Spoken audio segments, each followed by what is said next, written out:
안녕하십니까. 오늘 성전에 오신 모든 분들에게 하나님의 은혜와 은총이 함께하기를 바랍니다. 저는 영남합회에서 목회하던 중에 작년에 삼육대학으로 파견받고 현재 화학생명과학과 학과목으로 섬기고 있는 국주하라고 합니다. 안식일 시간에 인사드리는 건 처음이라 생각이 됩니다. 오늘은 제가 창세기 22장에 나타나 있는 말씀으로 함께 좀 은혜 받고자 합니다. 하나님의 말씀 창세기 22장에 있는 1절부터 14절까지의 말씀인데 다 읽지 않고 앞에 부분 그리고 뒤에 부분 읽도록 하겠습니다. 자, 천천히 읽어드리겠습니다. 일 후에 하나님이 아브라함을 시험하시려고 그를 부르시되 아브라함아 하시니 그가 가로되 내가 여기 있나이다. 여호와께서 가라사대 내 아들 내 사랑하는 독자 이삭을 데리고 모리아 땅으로 가서 내가 내게 지시한 산 거기서 그를 번제로 드리라. 아브라함이 아침에 일찍이 일어나 나귀의 안장을 지우고 두 사환과 그 아들 이삭을 데리고 번제에 쓸 나무를 쪼개어 가지고 떠나 하나님의 자기에게 지시하시던 곳으로 가더니 11절 여호와의 사자가 하늘에서부터 그를 불러 가라사대 아브라함아 아브라함아 하시는지라. 아브라함이 가로되 내가 여기 있나이다 하매 사자가 가라사대 그 아이에게 내 손을 대지 말라. 아무 일도 그에게 하지 말라. 내가 내 아들 내 독자라도 내게 아끼지 아니하였으니 내가 이제야 내가 하나님을 경외하는 줄을 아노라. 정말 유명하고 잘 아시는 말씀이죠. 창세기 22장은 제가 신학과 다닐 때에 배웠던 것에 의하면은 이 창세기 22장은 유대인들에게도 가장 인기 있는 아케다 스토리라고 해서 가장 인기 있는 내용이라고 합니다. 그래서 저는 오늘 이 창세기 22장에 나타나 있는 아브라함의 그 3일간의 고통, 번민, 고뇌 등을 통해서 하나님께서 정녕 우리에게 원하시는 것이 무엇인지 좀 살펴보도록 하겠습니다. 위대한 화가이자 조각가인 미켈란젤로의 작품 가운데에 이 피에타라고 하는 작품이 있습니다. 돌아가신 예수님의 몸을 안고 슬퍼하는 그 어머니 마리아와 예수님을 조각한 작품인데 정말 아주 이렇게 실감 있게 표현해서 처음 이 작품이 공개되었을 때에 말 그대로 장안의 화제가 되었다고 합니다. 그런데 이 상이 더 특별했던 이유는 그 비율이라고 하는데 이 조각은 성모의 그 머리를 꼭지점으로 피라미드 형태를 취하고 있는데 당시에 다른 조각가들도 이 즐겨 사용하던 구도이긴 하지만 청중들이 볼 때, 관중들이 볼 때 뭔가 좀 어색한 장면처럼 보여집니다. 왜냐하면 이 마리아의 모습이 그 아들 예수님의 모습보다 훨씬 더 커 보였고 너무 젊다든지 예수가 아니라 마리아가 주인공 같다라는 그런 비판들이 많이 있었습니다. 그때 이 조각상을 둘러싼 많은 논란에 미켈란젤로는 이 조각은 신에게 바치는 것이니 인간의 시선으로 평가하지 말라라고 하는 짧은 말만 남겼다고 합니다. 사람들은 오랜 시간이 지난 후에야 비로소 그 뜻을 이해하게 되는데 옆에 사진은 이 피에타상을 위에서 찍은 사진입니다. 그러니까 관중들이 보는 관점과 달리 위에서 천장에서 하나님의 관점에서 바라보게 되는 그 순간 이 상에 대한 모든 논란은 다 사라지게 됩니다. 이 상의 주인공은 누가 됩니까? 그냥 청중들이 볼 때는 마리아가 주인공처럼 보였지만 하나님의 입장에서 볼 때는 예수님이 그 모습이 주인공으로 드러나게 되기 때문입니다. 창세기 22장도 저는 마찬가지라고 생각이 됩니다. 하나님께서는 아브라함을 통해서 그가 그의 아들 독자 이삭을 바치는 그 장면을 통해서 우리는 그 아브라함의 심정, 그가 고민하고 고통받았던 그곳에 중점을 두게 되지만 정말 반전이 일어나는 게 하나님의 관점에서 그의 아들 이삭의 번제 사건을 바라보라는 것입니다. 그래서 우리도 이 말씀을 읽을 때에 그냥 인간의 관점에서 바라보는 것이 아니라 하나님의 관점에서, 더 나아가 하나님의 마음으로 이 말씀을 보고자 이렇게 안내해 드립니다. 이 말씀의 본문의 첫 번째로 나오는 말씀이 창세기 22장 2절인데, 여호와께서 가라사대 내 아들 내 사랑하는 독자 이삭을 데리고 모리아 땅으로 가서 내게 지시하는 한 산, 거기서 그를 번제로 드리라라고 하는 이 명령에 아브라함이 그의 머리를 친 것은 두 가지 때문이었습니다. 첫 번째는 그에게 아들이 어떻게 보면 이삭도 있었고 이스마엘도 있었잖아요. 근데 그 이스마엘이 아닌 이삭을 잡아 번제로 드리라는 것입니다.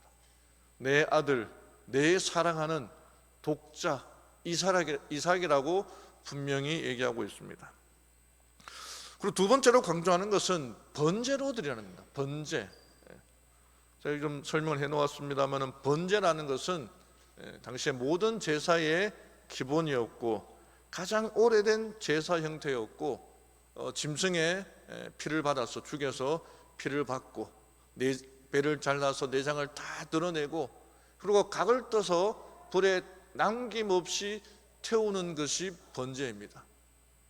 아브라함의 입장에서는 자기 하나밖에 없는 아들 이삭을 완전히 죽여서 모든 것이 죄도 남지 않을 정도로 다 태워서 번제로 드리라는 것은, 여기 설명을 했습니다마는 다시 살아날 기회가 전혀 없는 그런 제사를 드리라라고 하였던 것입니다.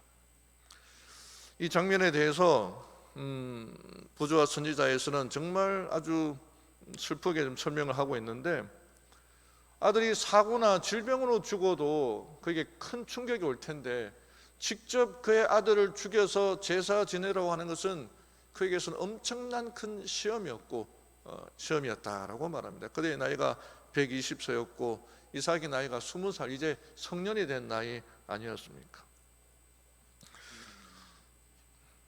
우리나라 말에 남편을 잃은 여자를 과부라고 합니다. 아내를 잃은 남자를 호랍이라고 합니다. 그리고 부모를 잃은 사람을 부하라고 하는데 자식을 잃은 사람을 표현하는 말이 없습니다. 여기 참책이라는 말도 있고 빌로마라는 말도 있습니다만은, 제가 말씀을 준비하면서 한 번도 들어보지 못한 말이거든요. 왜 자식이 먼저 죽은 사람을 가르치는 말이 없을까요? 다른 사람들은 어떤 말로 해도 위로가 되지만 남편이 죽었거나 아내가 먼저 죽었거나 하는 것은, 또 부모가 돌아가셨거나 그런 사람들을 이렇게 위로하는 말이 있지만, 자식이 먼저 죽는다는 것은 그 어떤 말로 해도 위로할 수가 없기 때문입니다. 이 박완서라고 하는 작가분, 소설가가 있는데, 이분이 1988년에 남편을 잃은 지 3달 만에 그의 외아들, 1남 4녀 중에 정말 하나밖에 없는 아들을 잃게 됩니다. 26살 나이에 1988년도에 죽었는데, 이 한 말씀만 하소서라는 이 책에서 그가 이제 그 자식을 잃은, 아들을 잃은 그 마음을 일기처럼 그렇게 썼는데, 우리 삼육대학에도 이 책이 있더라고요. 근데 제가 이 책을 다 읽지를 못했어요. 너무나 이제 공감하려고 하니까 너무 힘들어가지고 읽지를 못했는데, 그 내용 중에 당시에 88년도니까 올림픽 할 때 아니겠습니까? 그때 이제 쓴 글 중에, 내 아들이 죽었는데 기차가 달리고 계절이 바뀌고 아이들이 유치원에 가려고 버스를 기다리고 있다는 것까지 참아줬지만 88 올림픽이 여전히 열리라는 건 도저히 참을 수 없을 것 같아. 내 자식이 죽었는데도 고을마다 성화가 도착했다고 잔치를 벌이고 춤들을 추는 걸 어찌 견디랴. 만일 내가 독재자라면 88년 내내 아무도 웃기지 못하게 하련만 미친년 같은 생각을 열정적으로 해본다. 사실 경험해보지 않은 사람은 이해할 수 없는 내용이라고 생각합니다. 자기의 사랑하는 아들이 병으로 죽었을 때의 그 고통을 어떻게 말로 표현할 수가 있겠습니까? 그럼에도 불구하고 하나님께서 아브라함에게 그의 아들을 죽이라고 하는 것은 무엇으로 이해를 할 수가 있겠습니까? 이 명령을 받은 그날부터 아브라함의 고뇌는 시작되었습니다. 그런 자신이 갖고 있는 모든 논리, 그의 신앙적인 것들을 통해서 하나님의 명령이 잘못되었다라고 그렇게 반박하려고 시도했습니다. 부조와 선지자에서는 사탄의 옆에서 하나님의 음성이 아니다라고 그렇게 이야기하고 있다고 합니다. 번제라는 것은 동물들을 죽이는 것인데 어떻게 사람에게 할 수 있는가? 분명히 십계명에는 사람을 살인하지 말라라고 되어 있는데 어떻게 사람을 죽여서 하나님께 번제로 드릴 수 있는가? 그의 고민이었던 겁니다. 장막으로 돌아와서 그의 이삭의 깊은 잠에 빠져 있는 장면을 보고 아마 옛날 생각을 상했는지 모릅니다. 저희 이제 하나님의 은혜로 저희 집에 이제 오게 된 우리 손승윤이라고 하는 저희 아동이 있거든요. 그러니까 이제 머리를 좀 다쳐가지고 생후 60일 경에 머리를 다쳐서 한 달간 병원에 입원해 있다가 뇌수술도 하고 퇴원하는 날 저희 집에 오게 된 아이입니다. 근데 이렇게 웃지도 않고 울지도 않고 이렇게 그냥 아무 표정도 없었습니다. 그러다가 이제 좀 살다 보니까 이제 이렇게 정이 들고 하니까 얼굴이 웃는 모습들이 드러나게 되었는데, 저희가 이제 위탁 가정에 대해서 교육받을 때에 위탁 가정의 목표가 원가정 복귀라는 겁니다. 이렇게 키우다 보니까 다시 돌려둔다는 게 너무나 힘든 거예요. 근데 이제 목표가 그러니까 이제 이해하고 이제 받아들이게 되는데, 이렇게 키운 아이라 할지라도 내 자식이 아니지만은 이렇게 키운 아이라 할지라도 그걸 다시 하나님께서 바치라고 해서 죽여서 바친다? 이건 이해할 수 없는, 감당할 수 없는 시험이라 그렇게 생각이 됩니다. 이 아이가 좀 발달이 좀 늦어가지고 15개월, 16개월 되어도 그럴 생각을 하지 않아서 병원에 있어 물리치료를 받으면서 한 20개월 만에 이제 걷게 된 장면을 이제 병원에서 제가 찍었는데 그것도 감동이더라고요. 이제 사람 구실 좀 하겠구나 하는 그런 생각을 하게 되었습니다. 여러분, 우리의 가정에 우리 아이가 태어났을 때를 기억하십니까? 자, 우리 이 박진수 목사님한테서 사진을 좀 받았는데, 여러 장을 받았는데, 자, 이분이 누구의 자녀인지는 잘 모르겠어요. 그 중에서 이제 뭐 좀 괜찮은 건 아니고 그냥 뽑다 보니까 우연찮게 걸려든 사진인데, 누구의 자녀인지는 모르겠습니다만은 제가 분명히 알 수 있는 것은 이 자녀라 할지라도 그 가정에 정말 귀하고 사랑받는 자녀라 생각이 됩니다. 처음 아이가 태어났을 때의 그 감동 잘 기억하시지 않습니까? 그 작은 몸을 안았을 때의 너무나도 완벽하고 아름다운 모습들, 아이의 그 존재가 주는 무한한 기쁨과 사랑, 그 책임감을 다 느끼지 않으셨습니까? 이렇게 밝고 있는 그 아이들의, 밝게 웃고 있는 아이들의 모습을 보면 저절로 웃음이 나오지 않습니까? 내가 이 아이들을 위하여, 내 자녀를 위하여 목숨을 바치겠다. 하나님 이 자녀에 행복하게 해달라고 기도하지 않으셨습니까? 아브라함도 그렇게 기도했을 것입니다. 그런데 하나님께서 아브라함에게 그렇게 키웠든 말든 나는 잘 모르겠고 그 아이를 하나님께 바치라 하고 하는 명령은 그 누가 이해하고 감당할 수가 있겠습니까? 이 부조와 선지자에 보면은요, 정말 이상하다 할까 나는 그런 내용이 나오는데, 이 명령을 받았을 때에 아브라함은 이 명령을 자신의 아내와 상의하지 못했다라고 말합니다. 제가 뭐 결혼과 가족 관계나 그런 것들을 볼 때에 부인에게 또는 남편에게 비밀이 있으면 안 된다라고 그렇게 배웠거든요. 부인이 모르는 이 비상금을 가지고 있으면 됩니까, 안 됩니까? 부인이 모르는 그 비밀을 내가 알고 있으면 될까요, 안 될까요? 안 되잖아요. 근데 믿음의 조상이라고는 그 아브라함도 비밀이 있었습니다. 교회 일을 하는데 비밀을 부인 몰래 일을 하면 안 되잖아요. 그런데 아브라함은 하나님의 명령이 왔음에도 불구하고 그 부인에게 상의를 하지 못하고 자기 혼자 독단적으로 일을 처리하는 모습을 보게 됩니다. 이걸 뭐 잘했다 못했다라는 관점보다는 그만큼 아브라함이 고통 중에 혼자서 죽을 고민을 하고 있었다는 거예요. 만약에 그의 부인에게 여보, 하나님께서 우리 사랑하는 아들 이삭을 번제로 완전히 죽여서 불에 태우라는 명령을 받았는데 내일 새벽이면 출발할 테니까 그렇게 알고 계세요 라고 한다면은 이 사라가 뭐라고 했겠습니까? 아, 그랬어요? 아, 그렇게 하십시오. 그렇게 말할 사모님들이 있을까요? 우리 그런 분들이 있을까요? 당장에 당신이 뭐 미쳤나? 뭐 이렇게 정신이 어떻게 되었나?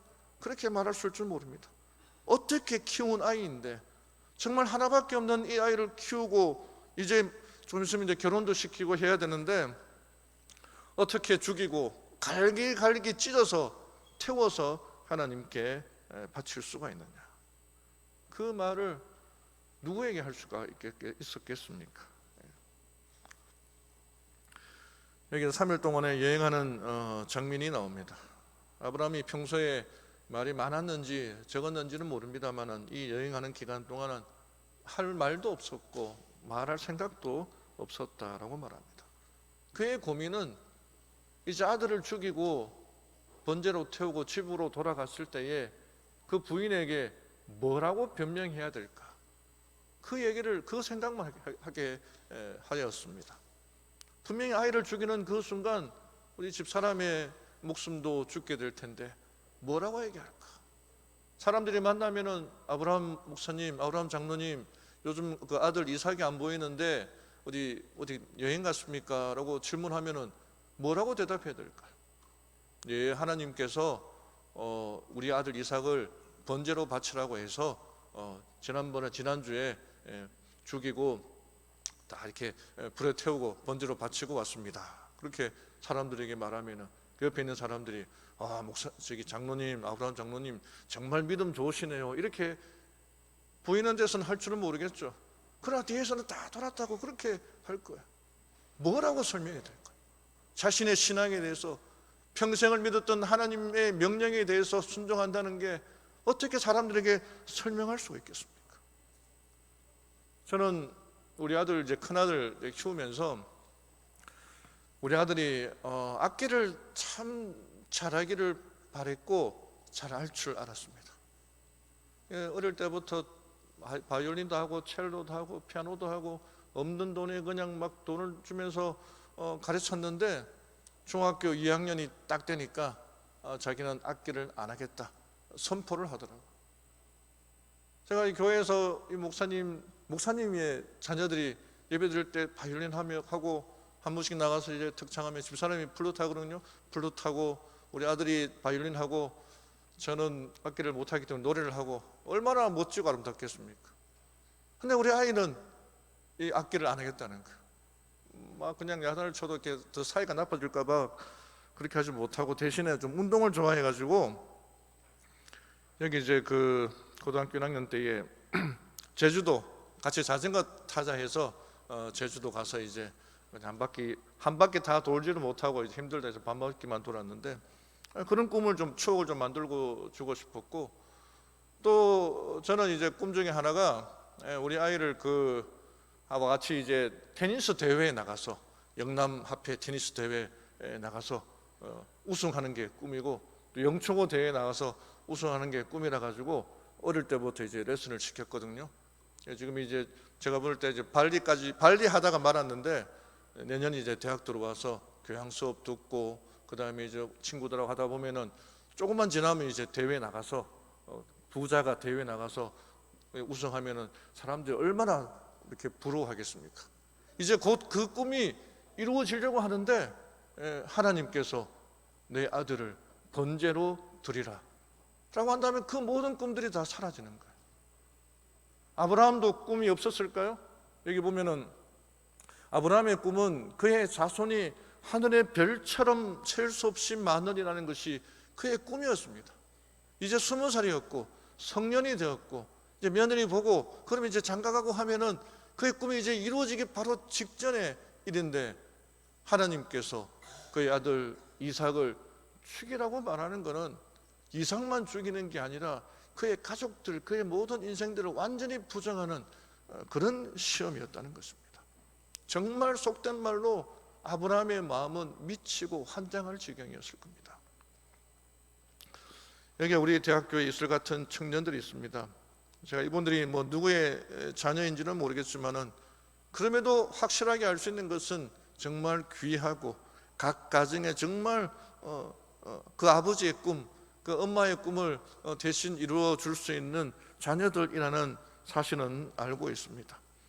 이제 조금만 있으면은 그 꿈이 이루어지는데 그 꿈이 이루어지기 전에 완전히 죽여서 아빠의 손으로 목을 자르고 피를 받고 내장을, 배를 잘라서 내장을 다 집어내고 각을 떠서 완전히 불태우라고 하는 이 시험을 어떻게 할 수가 있었겠습니까? 그럼에도 잘 아시는 것처럼 아브라함이 믿음의 사람이었던 것처럼 그 3일간의 고민의 시간이 지나고 약속한 땅에 이르게 되었을 때에 멀리 있는 그 약속의 표인 영광의 구름이 그 모리아 산에 배회하는 것을 보고 그에게 내리신 명령이 하나님의 명령이었구나, 그 사실을 받아들이고 또 비록 자기가 이삭을 죽인다 할지라도 하나님께서 그 아들 이삭을 다시 살려낼 것이다 라고 하는 그런 부활의 소망을 갖게 됩니다. 그러고는 그 아들을, 안에 여러 가지 내용들이 있습니다만 좀 생략하고 아이를 이제 산에 올라가서 그 아들을 제단을 쌓고 나무를 버려놓고 그의 아들 이삭을 결박하고 하나님께서 너를 죽이라고 하셨다, 번제로 드리라고 하셨다, 그 사실을 얘기합니다. 만약 이때 인간적인 생각으로 아브라함의 생각에 만약에 이삭이 아버지 뭐라 하십니까? 왜 나를 죽이려고 하십니까? 하고 아버지를 밀쳐내고 도망갔으면은 아브라함은 거의 3일 4일 동안 잠을 자지 못했거든요. 이삭은 20살 청년이고 아브라함은 뭐 120세 된 할아버지니까 힘으로 해도 당해낼 수 없었을 거예요. 그러면 아브라함이 이삭이 도망가는 것을 보고 하나님, 제가 자식을 잘못 키워서 이렇게 못했습니다. 저 어떻게 할 수 없으니까 저를 죽이십시오. 그렇게 속으로 좋아했을지도 모릅니다. 그런데 이삭은 정말 믿음의 아브라함의 그 교육을 잘 받아서 자기를 죽이라고 했을 때에 그의 마음은 더 찢어지는지도 몰랐을 것입니다. 그런데 잘 아시는 것처럼 정말 죽이려고 했을 때에 하나님의 천사가 붙들고 죽이지 못하는 장면, 그리고 이제 수양을 번제로 드리는 장면이 나오는데 곰곰이 읽어보면 이 20장 읽어보면요 13절 전까지는 모든 이 비디오로 따지면은 슬로우 비디오처럼 보였을 겁니다. 아브라함이 천천히 제단을 쌓고 나무를 버려놓고 아들 이삭에게 얘기하고 정말 할아버지, 힘없는 할아버지의 모습이었으니까. 그런데 그 일들이 13절 딱 끝나고 나서부터 그의 행동이 얼마나 빨라지는지 하나님께서 다른 말 할까봐 순식간에 그 양을 잡아서 번제로 드리는 장면이 나옵니다. 이게 그의 아버지의 마음이었다는 거죠. 보조와 선지자에서는 이 시험의 목적을 두 가지를 얘기합니다. 첫 번째는 말 그대로 아브라함이 믿음의 조상이 되기 위한 그의 시험을 믿음을 시험하는 것이었습니다. 그가 두 가지 실패했잖아요. 사라가 자신의 아내라는 사실을 감춤으로 실패했고 하골과 결혼함으로 이게 실패했습니다만은 이제 그 믿음의 조상이라고 하는 그 타이틀을 얻기 위하여 가장 힘든 시험을 이제 받게 되었고 거기에는 통과되었습니다. 합격한 거죠. 근데 두 번째 목적이 뭐였냐면은 복음의 실제를 그의 마음에 새겨주기 위함이었다라고 말합니다. 복음의 실제가 무엇입니까? 독생자 되시는 예수 그리스도, 그분을 우리 인간을 위하여 대신 죽도록 내어두신 하나님의 사랑을 깨닫게 하라는 거예요. 이게 아브라함이 겪었던 그 고통을 이해할 수 있는 사람은 하나님밖에 없었다고 합니다. 왜 그럴까요? 나중에 아브라함이 계속 이제 하나님과 대화했을 텐데 하나님, 그때 우리 아들 이삭을 이렇게 죽이려고 했을 때에 만약에 천사가 내 손을 붙잡아 주지 않았고 죽였다면은 어떻게 되었겠습니까? 그럴 때에 하나님의 대답은 아브라함아, 너는 너의 손을 붙잡아주는 천사가 있었지. 나는 내 아들을 죽일 때에 붙잡아주는 사람이 아무도 없었다 라고 얘기합니다. 하나님께서는 당신의 아들을 고통과 수치스러운 죽음을 당하도록 내주셨다. 하나님의 아들의 치욕과 영혼의 고뇌를 목격한 천사들은 이삭의 경우처럼 중재하도록 허락되지 않았다. 붙들어주는 사람이 없었다는 것. 아브라함, 너를 붙들어주는 사람이 있었지만은 내 아들, 내 독자 예수 그리스도가 죽을 때 붙들어주는 사람이 아무도 없었다는 거예요. 아브라함이 하나님의 마음을 이해하게 되었고, 물론 그 전부터 하나님의 친구다, 하나님의 벗이다라는 얘기를 하게 되었지만은 아브라함만이 하나님 마음을 이해하게 되면서 그는 그때부터 하나님의 친구가 되게 된 것입니다.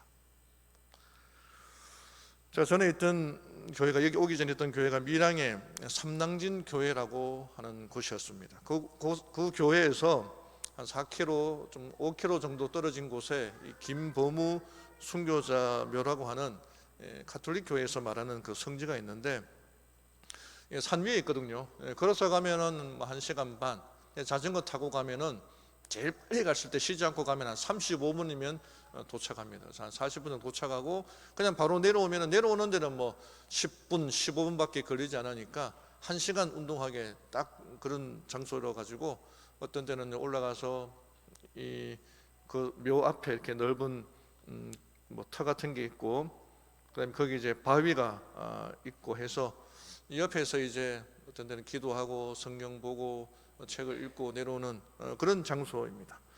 이게 조용하고 좀 괜찮아서 우리 교회 집사님들하고 좀 모시고 가서 산책도 하고 구경도 하고 이렇게 사진도 찍었는데 이 돌이 이제 마음에 들어가지고 제가 이제 우리 큰아들, 제가 어릴 때부터 잠잘 때에 이야기해달라 그러면 뭐 하는 거라고는 성경 이야기밖에 없으니까 창세기부터 쭉 얘기하다가 우리 아이가 이제 좋아하는 얘기가, 가장 좋아하는 얘기가 거라사 광인 이야기를 좋아하고, 두 번째가 이제 아브라함 이삭 이야기를 좋아합니다. 그래서 똑같은 얘기를 계속 하다 보니까 좀 힘들어가지고 연극 삼아서 밤에 자기 전에 막 이렇게 아들아, 하나님이 너를 살리셨다 안고 하는 그런 연극까지 했거든요. 그래서 이렇게 있어가지고 묶어 놓고 이렇게 아브라함 이삭 사건을 이렇게 한번 재현해 보았습니다. 그리고 칼은 없지만 죽이려고 탁 이렇게 하다가 하나님의 천사가 붙잡는 그 장면에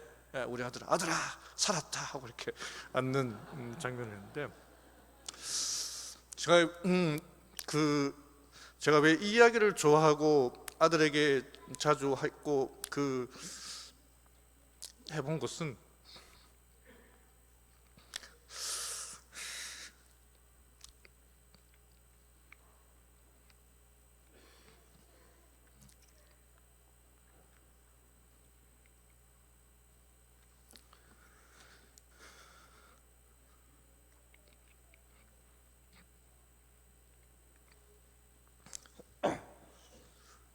죄송합니다.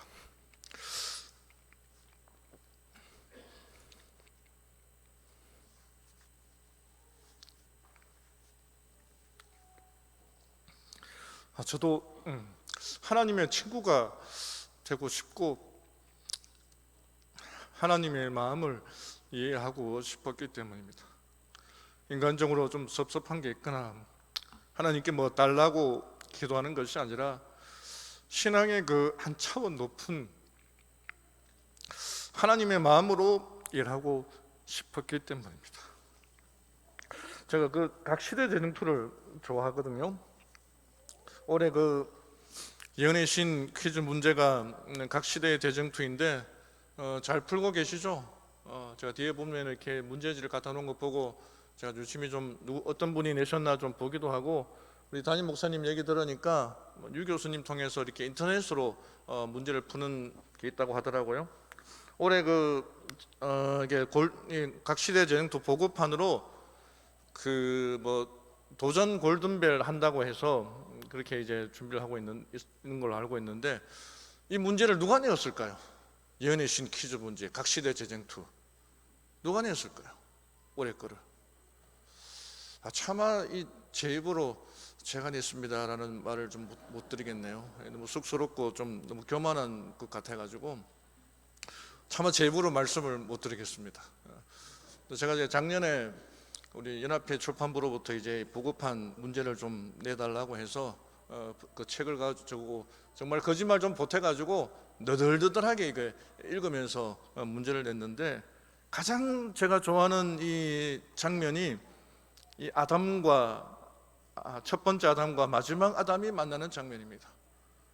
그 청중들이 이제 관중들이 다 있는데 아담하고 마지막 아담 예수님 만나는 그 장면에 청중들이 볼 때 누가 더 잘생겼을까요? 예수님이 잘생겼을까요? 아담이 잘생겼을까요? 누가 더 잘생겼을까요? 아담은 창조 때의 그 모습 그대로 이렇게 나타나니까 얼마나 잘생겼습니까? 근데 예수님은 기스가 있어요. 기스는 일본 말이죠. 흠이 있습니다. 아담보다 이렇게 인물이 떨어져요. 머리에도 흠이 있고 손에도 흠이 있고. 아담이 볼 때에는 정말 자기가 미안했을 겁니다. 하나님은 예수님은 아담을 안으려고 하는데 아담이 보니까 예수님의 손에 못자국이 있고 머리에 자국이 있으니까 안을 수가 없는 거예요. 그 앞에 엎드려지니 발에도 예수님의 못자국이 있는 겁니다. 그런 내용들이 쭉 있는데, 그래서 아담을 끌고 이제 같이 노래도 부르고 구경도 시켜주고 하는 장면이 나오는데, 그때 제가 제일 좋아하는 문구입니다. 예수님께서 그 에덴의 그 낙원에 있는 그곳에서 이렇게 막 즐겁게 웃고 하잖아요.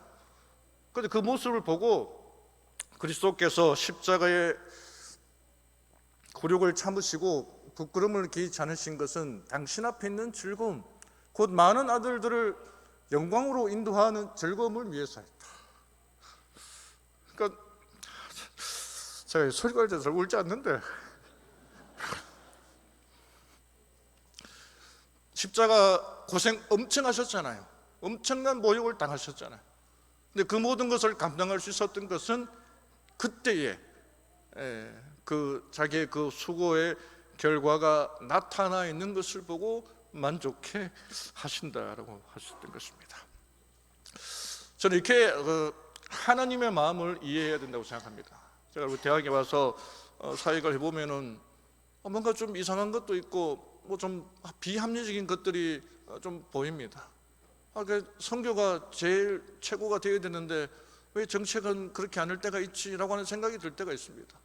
근데 그럼에도 불구하고 하나님께서도 예수님께서도 세상에 오셨을 때에 불합리한 것들을 신인데 오셨는데 다 환영해야 되는데 그렇게 하지 않았잖아요. 그럼에도 불구하고 그 모든 모욕과 수치를 다 겪으셨음에도 불구하고 이 마지막 때의 수고의 결과들이 즐겁게 뛰어나오는 모습들을 보고 만족해 하신다는 것처럼 우리가 그 하나님의 마음을 이해하고 하나님의 심정으로 우리에게 하나님께서 주셨던 그 사역을 감당해야 된다고 생각합니다. 우리 대학에 얼마나 많은 구조자들이 있습니까? 하나님의 말씀을 듣지 못하고 죽어가는 얼마나 많은 영혼들이 있습니까?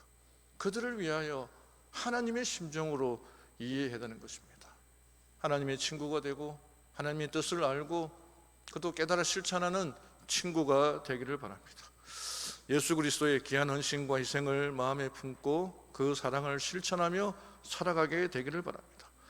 아브라함이 하나님의 친구가 되었던 것처럼 우리도 하나님의 친구가 되어 그분의 사역이 우리의 사역이 되어 죽기까지 충성하는 친구의 삶을 살아가는 우리 모든 성도님들 되기를 바라며 말씀 마치겠습니다.